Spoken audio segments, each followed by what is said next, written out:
अरे गोलू, आज तुम भी आए हो क्लास में? हाँ मास्टर जी, आज मैं भी पढ़ूंगा। गोलू, पढ़ोगे या पढ़ाओगे? मास्टर जी, पढ़ूंगा भी और पढ़ाऊंगा भी। आप सब भी पढ़ने के लिए तैयार हो जाइए। और यदि आपने चैनल को सब्सक्राइब नहीं किया है तो चैनल को सब्सक्राइब कर लीजिए। बेल आइकन को प्रेस भी कर दीजिए। तो आज हम हिस्टोरिकल बैकग्राउंड के अंदर काफ़ी इंपॉर्टेंट एक्ट्स को पढ़ेंगे। ये एक्ट काफ़ी इंपॉर्टेंट है, बहुत ज़्यादा इंपॉर्टेंट है। अच्छे से आपको पूरे कान लगा के इनको सुनना है, पूरा ध्यान लगा के इनको सुनना है। ये एक्ट रहेंगे सबसे ज़्यादा इंपॉर्टेंट 1919 और 1935 के एक्ट, और उसके बाद में 1947 के एक्ट को भी हम देखेंगे। इस तरह से चैप्टर हमारा पूरा हिस्टोरिकल बैकग्राउंड वाला कंप्लीट हो जाएगा। तो चिंटू, मिंटू और गोलू, आप में से कौन गवर्नमेंट ऑफ इंडिया एक्ट 1919 के बारे में बताना चाहेगा? अरे टॉम, तुमको तो पता ही है, सबसे इंटेलिजेंट तो मैं ही हूँ इनमें। गोलू और मिंटू तो मेरे आगे कुछ भी नहीं है, मैं ही स्टार्ट करूंगा। चिंटू, तुम फिर से ज्यादा बोल रहे हो, कम बोलो। मेरे को भी बहुत कुछ आता है। गोलू का मुझे नहीं पता, पर मेरे को तो काफी कुछ आता है। अरे चिंटू मिंटू यार, लड़ो मत यार, क्या लड़ रहे हो? बताओ ना, पढ़ाओ ना, सिखाओ ना। तो टॉम, मैं तुमको बता दूं गवर्नमेंट ऑफ इंडिया एक्ट 1919 के बारे में। तो मैं आपको फर्स्ट ऑफ ऑल बता दूं, काफ़ी ज़्यादा इंपॉर्टेंट एक्ट था ये। इसमें फर्दर एक्सपेंड किया गया participation of Indians in government of India के अंदर। इस एक्ट को मॉन्टेग्यू चैम्सफोर्ड रिफॉर्म्स के नाम से भी जाना जाता है, और सिंपली मॉन्टफोर्ड रिफॉर्म्स के नाम से भी जाना जाता है, क्योंकि ये जो है रिकमेंड किया गया था मॉन्टेग्यू के द्वारा। उनका पूरा नाम था एडविन मॉन्टेग्यू, जो कि secretary of state for India थे। और लॉर्ड जो चैम्सफोर्ड थे वो viceroy and governor general of India हुआ करते थे। तो ये प्रपोज किया गया, ये रिकमेंड किया गया एडविन मॉन्टेग्यू द्वारा। इस वजह से ही इसको मॉन्टेग्यू चैम्सफोर्ड रिफॉर्म्स के नाम से भी जानते हैं। और इसने क्या किया? एंड किया बेनेवोलेंट डेस्पोटिज्म का, एंड इसने इंट्रोडक्शन किया रेस्पॉन्सिबल गवर्नमेंट इन इंडिया का। ओए चिंटू, रुको रुको, मुझे पहले ये बताओ, ये बेनेवोलेंट डेस्पोटिज्म क्या है? पहले मुझे इसके बारे में बताओ, इतनी जल्दी जल्दी आगे मत भागो। बता रहा हूँ, रुको रुको। तो देखो, इसको एनलाइटेंड डेस्पोटिज्म भी बोलते हैं और इसी को बेनेवोलेंट डेस्पोटिज्म भी बोलते हैं। तो ये फॉर्म ऑफ गवर्नमेंट था 18वीं शताब्दी के दौरान, जिसमें कि एब्सोल्यूट जो मोनार्क्स थे उनके द्वारा सोशल, लीगल और एजुकेशनल रिफॉर्म्स को क्या किया गया? परस्यू किया गया। किसके? इन वेक ऑफ एनलाइटनमेंट। अरे चिंटू यार, इतना टेक्निकल कौन बताता है? तुम ज़्यादा ही टेक्निकल बता रहे हो। सिंपल सा है बेनोवलेंट डेस्पोटिज्म। एनलाइटनमेंट हुआ था, एनलाइटनमेंट के बाद में जो एब्सोल्यूट मोनार्क थे, उन लोगों ने लोगों को मॉडर्नाइज करने के लिए, उनको इम्प्रूव करने के लिए उनकी वेल बींग की बातें की। केवल बातें ही की, जैसे वाइटमैन्स बर्डन थ्योरम भी इसमें आ जाती है। और इस तरह से रेगुलेशंस एंड रूल्स बनाए। एक्चुअली में कोई इंटेंशन नहीं था उनका लोगों को मॉडर्नाइज करना, इम्प्रूव करना, वेल बींग करना। उनका तो उद्देश्य था एक्सप्लॉयटेशन करना। तो ये था बेनेवोलेंट डेस्पोटिज्म। ओके। अरे बस बस चिंटू मिंटू, अब हम समझ गए, बिल्कुल समझ गए। अब आगे बढ़े। बिल्कुल टॉम, तो मैं अब आगे बताता हूँ आपको बैकग्राउंड क्या रहा इस एक्ट के आने के पीछे, वो मैं आपको बताता हूँ। तो देखो, 20 अगस्त 1917 को जो मॉन्टेग्यू थे, एडविन मॉन्टेग्यू, उन्होंने कुल मिला के डिक्लेरेशन की हाउस ऑफ कॉमन के अंदर, ब्रिटिश पार्लियामेंट में, जिसे मॉन्टेग्यू डिक्लेरेशन के नाम से जाना जाता है। इस डिक्लेरेशन की थीम क्या थी? इसकी थीम थी कि जो इंडियंस है उसका, उनका एसोसिएशन किया जाएगा, उनका इंक्रीज किया जाएगा एसोसिएशन एडमिनिस्ट्रेशन के अंदर, गवर्नमेंट के अंदर, और ग्रेजुअल डेवलपमेंट किया जाएगा सेल्फ गवर्निंग इंस्टीट्यूशंस का। ये था वहां पे डिक्लेरेशन में। ओके ओके, अब मैं इसके है ना ऑब्जेक्टिव्स बता देता हूँ कि क्या ऑब्जेक्टिव्स थे इस एक्ट के। ठीक है, तो इस ऑब्जेक्टिव थे इस एक्ट के कि इंडिया जो है integral part of British empire बना रहे। इन केन प्रकार इसके लिए कोशिश की जा रही थी पूरी तरह से। ग्रेजुअल डिसेंट्रलाइजेशन किया जा रहा था, डिसेंट्रलाइज्ड गवर्नमेंट की कोशिश थी, क्योंकि इसी से अपना होल्ड बना के ब्रिटिशर्स रख सकते थे, उनको नजर आने लगा था। अब गोल था रेस्पॉन्सिबल गवर्नमेंट लेके आने का इस पर्टिकुलर एक्ट के अंदर, एंड साथ में ही पार्शियल रेस्पॉन्सिबिलिटी प्रोविंसेस को भी दी जाए। ये भी ऑब्जेक्टिव था इस एक्ट का, गवर्नमेंट ऑफ इंडिया एक्ट 1919 का। रुको रुको, अब फीचर्स मैं बताऊंगा। तो देखो, यहाँ पे फर्स्ट ऑफ ऑल तो सेंट्रल कंट्रोल को रिलैक्स कर दिया गया प्रोविंसेज के अंदर। एंड प्रोविंसेज के अंदर यहाँ पे डायरकी लाई जाती है। प्रोविंसेज के अंदर डायरकी लाने से क्या मतलब है कि यहाँ पे दो कैटेगरी ऑफ सब्जेक्ट्स बना दिए जाते हैं, reserve subjects and transfer subjects in provinces, और डायरकी प्रोविंसेज में आ जाती है। जहाँ पे कि जो ट्रांसफर सब्जेक्ट होते हैं उनको एडमिनिस्टर किया जाता है गवर्नर के द्वारा, विद किसके द्वारा? साथ मिलके, लेजिस्लेटिव काउंसिल के साथ मिलके। वहीं पे जो रिजर्व सब्जेक्ट्स होते हैं उनको एक तरह से एडमिनिस्टर किया जाता है गवर्नर के द्वारा, एग्जीक्यूटिव काउंसिल के साथ मिलकर। तो इस तरह से प्रोविंसेस के अंदर इस पर्टिकुलर एक्ट में डायरकी लाई जाती है। अरे गोलू, तुम गोलू ही हो यार। क्या इतने ही फीचर्स थे इस एक्ट में? बहुत सारे फीचर्स थे इस एक्ट में, तो इतना सा बोल के रुक गए तुम। अरे मिंटू, ज्यादा हीरो मत बनो यार, ज्यादा तुमको आता था तुम बता दो ना। ठीक है, मैं बताता हूँ। तो जितने गोलू ने बता दिया वो फीचर तो ठीक है। तो गोलू ने तो क्या बोल दिया, दो तीन चीजें बोल दी। अब आगे मैं बोल रहा हूँ। तो यहाँ पे सेंटर के अंदर बाई कैमरलिज्म को लाया गया। बाई कैमरल सिस्टम बनाया गया सेंटर के अंदर, जहाँ पे कि जो कि आज हमारे जैसे राज्यसभा लोकसभा होती है ना, उसी तरह से उस टाइम पे अपर हाउस जो कि काउंसिल ऑफ स्टेट्स बोला गया, और लोअर हाउस जो कि लेजिस्लेटिव असेंबली बनाई गई। ये दो चीजें आ जाती हैं सेंटर के अंदर। तो बाई कैमरल स्ट्रक्चर आ गई है सेंटर के अंदर। यहीं पे concept of direct election start होता है कंट्री के अंदर। तो कभी बोला जाए किस एक्ट के अंदर concept of direct election start हुआ? कल हमने इनडायरेक्ट इलेक्शन के बारे में भी आपको बताया था। अब आपको ये भी ध्यान रखना है कि 1919 के गवर्नमेंट ऑफ इंडिया एक्ट के through concept of direct election यहाँ पे कंट्री में स्टार्ट होता है। और यहाँ पे प्रिंसिपल ऑफ जो कम्युनल रिप्रेजेंटेशन था, जो कि कहीं ना कहीं पे 1909 में स्टार्ट किया गया था, मुस्लिम्स को दिया गया था स्टार्टिंग में, उसको उसको और एक्सटेंड किया जाता है। और उसको किस किस को और दे दिया जाता है? सिख्स को दे देते हैं, क्रिश्चियंस को दे देते हैं, एंग्लो इंडियंस को दे देते हैं, यूरोपियंस को दे देते हैं। तो ये बहुत बेकार चीज़ हो रही है अब यहाँ पे। पता है आपको कि जो आपका कम्युनल रिप्रेजेंटेशन है उसको दे दिया गया है सिख्स को, क्रिश्चियंस को, एंग्लो इंडियंस को, यूरोपियंस को भी। और मुस्लिम्स को पहले दिया हुआ था 1909 के अंदर। बाद में यहाँ पे वायसरॉय की जो एग्जीक्यूटिव काउंसिल होती है, जिसमें 6 मेंबर्स होते हैं, उनमें 3 मेंबर्स इंडियंस होंगे, इस चीज़ को भी बताया जाता है। यहाँ पे जो फ्रेंचाइजी दी जाती है, मतलब वोट देने का जो अधिकार दिया जाता है, वो कुछ लोगों को दिया जाता है, चुनिंदा लोगों को, बेसिस ऑफ प्रॉपर्टी, टैक्स और एजुकेशन के बिहाफ पे। यहाँ पे एक नया ऑफिस बनाया जाता है हाई कमिश्नर का। New office of high commissioner for India को बनाया जाता है लंदन के अंदर, जो कि काफ़ी थोड़े बहुत इसमें फंक्शन को ट्रांसफर कर दिया जाता है, जो कि सेक्रेटरी ऑफ स्टेट्स को जिन फंक्शंस को किया करते थे, थोड़े बहुत फंक्शंस उनको दे दिए जाते हैं।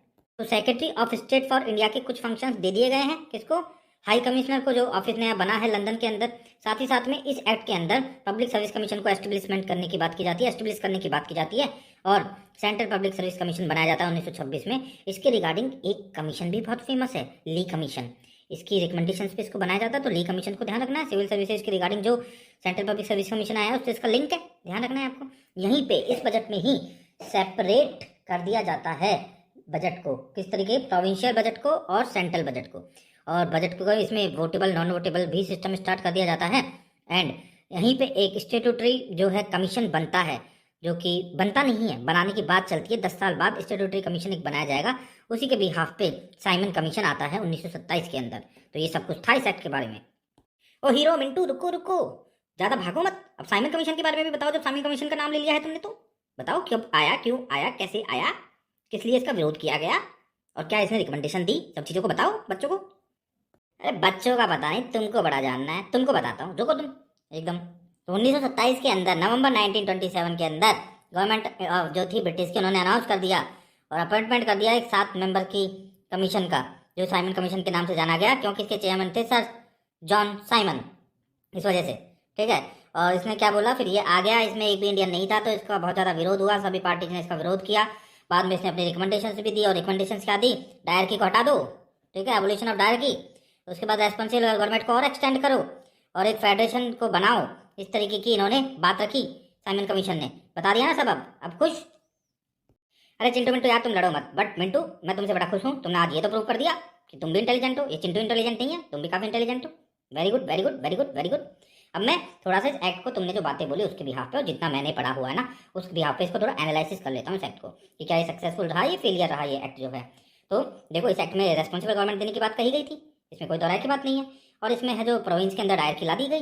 बट एक्चुअली में इससे बड़ा कॉम्प्लेक्स हो गया सिस्टम, और ये डायर की प्रोविंसेस के अंदर लाना, और ये सारा पूरा सिस्टम फेलियर सा ही रहा एक तरह से।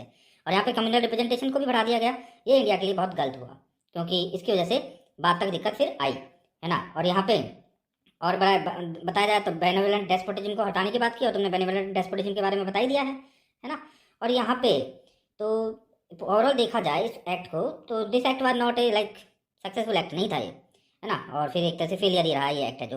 और फिर उसी वजह से फिर 1935 में दूसरा एक्ट भी लाना पड़ा।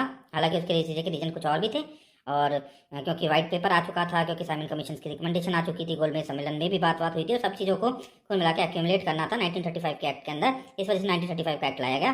बट 1919 का ये एक्ट काफ़ी हद तक एक फेलियर ही बोला जाएगा। चलो अब आगे बढ़ते हैं and government of India act 1935 की बात करते हैं। कौन बताना चाहेगा गवर्नमेंट ऑफ इंडिया एक्ट 1935 के बारे में?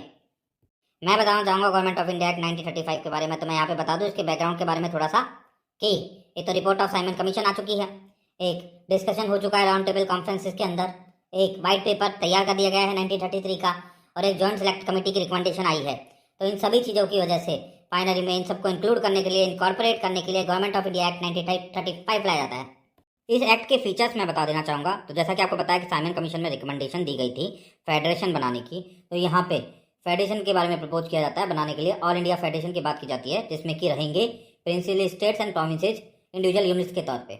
और बाद में यहाँ पे ये भी बात है, यहाँ पे जो है लिस्टों की बात भी चलती है कि फेडरल और जो प्रोविंशियल स्टेट्स हैं और प्रोविंशियल ऑटोनॉमी वगैरह उनको दी जाएगी।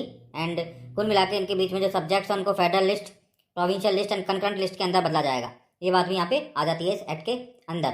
साथ ही साथ में इस एक्ट में जो प्रोविंसेज के अंदर डायरकी लाई गई थी उसको अबॉलिश कर दिया जाता है। यहाँ पे सेंटर के अंदर डायरकी की बात की जाती है, इंपॉर्टेंट है। प्रोविंसेज से डायरकी को हटा के सेंटर के अंदर डायरकी यहाँ पे लाई जा रही है, इस वजह से काफ़ी ज़्यादा ये इंपॉर्टेंट है। और बाई कैमरल सिस्टम स्टार्ट किया जाता है 11 जो प्रोविंसेज थे उसमें से 6 के अंदर। वो कौन कौन से प्रोविंसेज थे? Bengal, Bombay, Madras, Bihar, Assam and United Provinces. यहाँ पे बाई कैमरल सिस्टम को स्टार्ट किया जाता है। तो ये कुछ मेजर फीचर्स होते हैं इस एक्ट के। और मैं आपको बता दूं यहाँ पे इसके अलावा जो है यहाँ पे लगभग 10% जो देश के लोग हैं उनको वोटिंग का राइट मिल जाता है। फ्रेंचाइज मतलब क्या हो जाता है, एक्सटेंड हो जाता है। ये भी एक इंपॉर्टेंट बात है यहाँ पे। जो ऑल इंडिया फेडरेशन की हम बात कर रहे थे वो कभी एग्जिस्ट में नहीं आ पाता है, इस चीज़ को आपको थोड़ा ध्यान रखना है। हालांकि कम्युनल रिवॉर्ड्स की आपने बात सुनी होगी पहले, मैकडोनल्ड्स जो कम्युनल रिवॉर्ड्स लेके आए थे एंड उसके बाद में पूना पैक्ट हुआ था गांधी जी और अम्बेडकर के बीच में। लेकिन इस एक्ट के अंदर कम्युनल रिप्रेजेंटेशन जो है उसको एक्सटेंड कर दिया जाता है। किसको? डिप्रेस क्लास को, वुमेन को और लेबर को, एक तरह से आप ऐसा बोल सकते हो। तो है ना, यहाँ पे ये चीज़ भी होती है, इसको भी आपको ध्यान रखना है। और यहाँ पे फेडरल पब्लिक सर्विस कमीशन को एस्टेब्लिश करने का प्रोविजन भी यहाँ पे आता है। और इसी एक्ट के थ्रू जो है आपको पता है जो है आरबीआई वगैरह की बात भी रहती है। और इसी एक्ट में जो है एक फेडरल कोर्ट की बात भी की जाती है, जो कि एक तरह से एडजुडिकेट करेगा डिस्प्यूट्स को, ठीक है, और फेडरल जो रिलेटेड इश्यूज है उनको रिजॉल्व करेगा, ऐसे भी यहाँ पे बात की जाती है। तो ये सारे मेजर फीचर्स थे इस एक्ट के। कुछ बातें मैं और बता देता हूँ। यहाँ पे डोमिनियन स्टेटस की भी बात चल रही थी उस टाइम पे, और साइमन कमीशन ने भी प्रॉमिस किया था 1929 में डोमिनियन स्टेटस के रिगार्डिंग कुछ, लेकिन डोमिनियन स्टेटस नहीं दिया गया गवर्नमेंट ऑफ जो इंडिया एक्ट 1935 है उसके अंदर। इस चीज़ को आपको ध्यान रखना है। साथ ही साथ में ये जो था एक्ट वो ऑब्स्ट्रक्ट कर रहा था डेवलपमेंट इंडिया का, ठीक है, नेशन ऑफ इंडिया का डेवलपमेंट, ये जो एक्ट है ऑब्स्ट्रक्ट कर रहा था। इसलिए जवाहरलाल नेहरू ने इस एक्ट को क्या बोला है? Machine with all brakes no engine, ये बोला है। इसके लिए जवाहरलाल नेहरू ने, ये क्वेश्चन आ सकता है तो आपको ध्यान रखना है। बिल्कुल चिंटू मिंटू, आपने काफ़ी सही से एक्सप्लेन कर दिया गवर्नमेंट ऑफ इंडिया एक्ट 1935। और मैं बता दूं काफ़ी सारे जो प्रोविजंस हैं हमारे कॉन्स्टिट्यूशन के अंदर वो गवर्नमेंट ऑफ इंडिया एक्ट 1935 से लिए गए हैं। तो काफ़ी इंपॉर्टेंट एक्ट था। और मेजर जो चीज़ें हैं यहीं से आरबीआई निकलता है, यहीं पे फेडरल कोर्ट की बात होती है जो बाद में जाके सुप्रीम कोर्ट बन जाता है। यहाँ पे जो है प्रोविंसेज के अंदर से डायरकी को हटा दी जाती है और सेंटर के अंदर डायरकी लाई जाती है। एक तरह से बाई कैमरल सिस्टम कुछ स्टेट्स जो प्रोविंसेज थे उनके अंदर एक्सटेंड कर दिया जाता है आउट ऑफ 11, 6 के अंदर। तो ये कुछ मेजर प्रोविजंस थे इस पर्टिकुलर एक्ट के। इसके अलावा भी इस एक्ट में काफ़ी सारी बातें की गई थी, तो काफ़ी इंपॉर्टेंट, काफ़ी मेजर ये एक्ट है। और इसके इस एक्ट को बाद में काफ़ी ज़्यादा यूज में भी लिया गया, इंडिया का जो कॉन्स्टिट्यूशन बनाया गया तब भी। अब हम आगे बढ़ते हैं और इस चैप्टर के लास्ट एक्ट के बारे में बात करते हैं, जो कि एक्ट है इंडियन इंडिपेंडेंस एक्ट ऑफ 1947। और इसी के साथ ये हमारा जो चैप्टर है वो हिस्टोरिकल बैकग्राउंड वाला कंप्लीट हो जाएगा। फिर नेक्स्ट चैप्टर के ऊपर हम मूव करेंगे। तो ये जो लास्ट एक्ट है इसके बारे में कौन बताना चाहेगा? इस एक्ट के रिगार्डिंग बैकग्राउंड मैं बता देना चाहूँगा। तो 20 फरवरी 1947 को सबसे पहले ब्रिटिश प्राइम मिनिस्टर क्लीमेंट एटली जो है डिक्लेयर करते हैं कि जो ब्रिटिशर्स हैं वो कुल मिला के 30 जून 1948 को पूरा ट्रांसफ़र कर देंगे पावर का रेस्पॉन्सिबल इंडियन हैंड्स के अंदर। और 3 जून 1947 को बोला जाता है, ये क्लियर कर दिया जाता है कि कॉन्स्टिट्यूएंट असेंबली बनेगी, ठीक है, और जो वो कॉन्स्टिट्यूशन फ्रेम करेगी, जो लोग आना चाहते हैं, इन्वॉल्व होना चाहते हैं, उनके अंदर वो अप्लाई हो जाएगा, और जो नहीं स्वीकार करना चाहते हैं उनके ऊपर वो नहीं लगेगा, ठीक है। बाद में उसी दिन मतलब 3 जून 1947 को ही माउंट बैटन प्लान आता है। मतलब माउंट बैटन जो है, लॉर्ड माउंट बैटन, वो डिक्लेयर करते हैं उस टाइम पे, और जिसे माउंट बैटन प्लान के नाम से जाना जाता है। इसमें वो क्या बोलते हैं, पार्टीशन की बात बोल देते हैं। तो इस तरह से बाद में फिर जो लेट मिलने वाली थी फ्रीडम जो है वो 15 अगस्त 1947 को ही दे दी जाती है। तो ये कुछ बैकग्राउंड था इसके रिगार्डिंग। ओके, तो कुछ फीचर्स इस एक्ट के मैं बता देना चाहूँगा। तो फर्स्ट ऑफ ऑल तो यहाँ पे क्रिएशन होता है 2 डोमिनियंस का, इंडिया एंड पाकिस्तान, जिनको कि सिसीड करने का अधिकार दिया जाता है ब्रिटिश कॉमनवेल्थ से। साथ ही साथ में वॉइस रॉय की पोस्ट को अबॉलिश कर दिया जाता है। सेक्रेटरी ऑफ स्टेट की पोस्ट को अबोलिश कर दिया जाता है और उसकी जो पावर है वो सेक्रेटरी ऑफ कॉमनवेल्थ अफेयर्स को दे दी जाती है। 2 कॉन्स्टिट्यूएंट असेंबलीज बनाई जाती हैं इंडिया और पाकिस्तान के लिए अलग अलग से, ये भी आपको ध्यान रखना है, यहाँ पे काफ़ी इंपॉर्टेंट है। फिर सर रेडक्लिफ के नेतृत्व में कमीशन सेट किया जाता है डिमार्केट करने के लिए बाउंड्रीज वगैरह को, ये भी यहाँ पे होता है। और साथ ही साथ में यहाँ पे कुल मिला के जो टाइटल था emperor of India from royal titles of king of England से उस टाइटल को ड्रॉप कर दिया जाता है। इस तरह से इस एक्ट के अंदर ये सारी चीज़ें रहती हैं। तो मिंटू बिल्कुल तुमने बिल्कुल सही बता दिया है एकदम। तो इस तरह से हमारा हिस्टोरिकल बैकग्राउंड वाला चैप्टर कंप्लीट होता है और हमने सभी एक्ट्स के रिगार्डिंग चीज़ों को पढ़ लिया है काफ़ी कॉम्प्रीहेंसिवली। अब हम इस चैप्टर को ख़त्म करते हैं। आप लोगों ने यदि चैनल को सब्सक्राइब नहीं किया है तो सब्सक्राइब कर ले, बेल आइकन को प्रेस कर दे, जितना पॉसिबल हो सके इसको शेयर करें। कमेंट बॉक्स में यदि कोई सजेशंस आपकी तरफ से हैं तो उनको लिखें। और अब हम नेक्स्ट जो लेक्चर है उसमें नए चैप्टर के साथ मिलेंगे और जो चैप्टर होगा वो होगा मेकिंग ऑफ द कॉन्स्टिट्यूशन। धन्यवाद हमको सुनने के लिए।